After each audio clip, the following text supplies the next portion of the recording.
ত্রয়োদশ জাতীয় সংসদ নির্বাচনকে সামনে রেখে পটুয়াখালী-৩ গলাচিপা দশমিন আসন থেকে জামাতে ইসলামীর প্রার্থী হিসেবে মনোনয়ন ফরম সংগ্রহ করেছেন অধ্যাপক মোহাম্মদ শাহ আলম।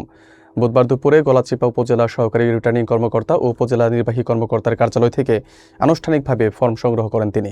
বিস্তারিত থাকছে পলাশ আলতারের প্রতিবেদনে। ত্রয়োদশ জাতীয় সংসদ নির্বাচন ঘিরে পটুয়াখালীর গলাচিপা দশমিন আসনে রাজনৈতিক তৎপরতা ক্রমেই জোরালো হয়ে উঠেছে।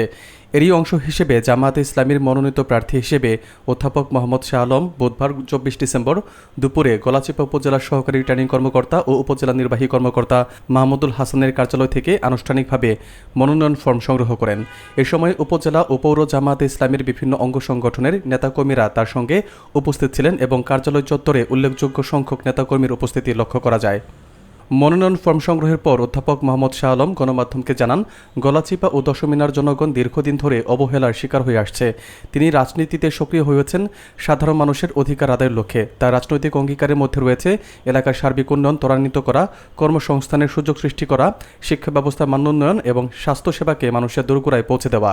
নির্বাচিত হবার সুযোগ পেলে জনগণের প্রত্যাশা পূরণে সর্বোচ্চ চেষ্টা চালানো হবে বলেও তিনি আশাবাদ ব্যক্ত করেন। স্থানীয় জামায়াত নেতাকর্মীরা জানান, অধ্যাপক শাহ আলম দীর্ঘদিন ধরে সামাজিক, শিক্ষামূলক ও মানব কল্যাণমূলক কর্মকাণ্ডে যুক্ত রয়েছেন। এসব কার্যক্রমের মাধ্যমে তিনি ইতিমধ্যেই এলাকাবাসীর কাছে একজন পরিচিত ও গ্রহণযোগ্য ব্যক্তি হিসেবে পরিচিতি পেয়েছেন। নির্বাচন যত ঘনিয়ে আসছে, এই আসনে রাজনৈতিক প্রতিদ্বন্দ্বিতাও তত বাড়ছে বলে মনে করছেন সংশ্লিষ্টরা। আমরা দশমিনা গলাচিপার অধিবাসীদেরকে জানাতে চাই, আলহামদুলিল্লাহ জামায়াত ইসলামীর পক্ষে আজকে আমি অধ্যাপক শাহ আলম গলাচিপা উপজেলা সহকারী রিটার্নিং কর্মকর্তা মহোদয়ের কাছ থেকে আমরা আলহামদুলিল্লাহ এই ফর্ম আমরা সংগ্রহ করেছি। আলহামদুলিল্লাহ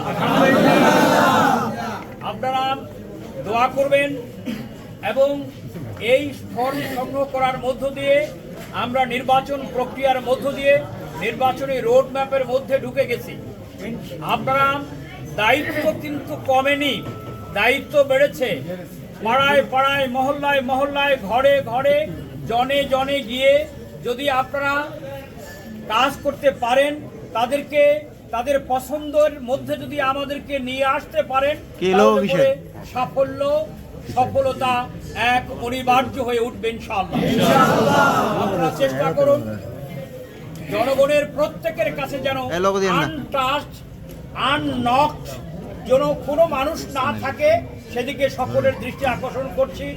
যারা বিপুল উৎসাহ নিয়ে, বিপুল উদ্দীপনা নিয়ে আপনারা এখানে হাজিরা দিয়েছেন, তাদের সবার কাছে এই দায়িত্ব আমি বর্তে দিলাম।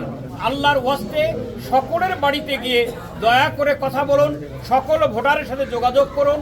ইনশাআল্লাহ একটা বিজয়ের দিকে প্রতিটি পদক্ষেপে পদক্ষেপে আমরা এগুচ্ছি। আপনাদের দোয়া, আপনাদের শ্রম, মেধা এবং বিশেষ করে ভোর রাতে আপনাদের পক্ষ থেকে যদি আল্লাহর কাছে ধর্ণা দেয়া এটা অব্যাহত থাকে, তাহলে পরে ইনশাআল্লাহ দুনিয়ার কোনো শক্তি আমাদের বিজয়কে ছিনিয়ে নিতে পারবে।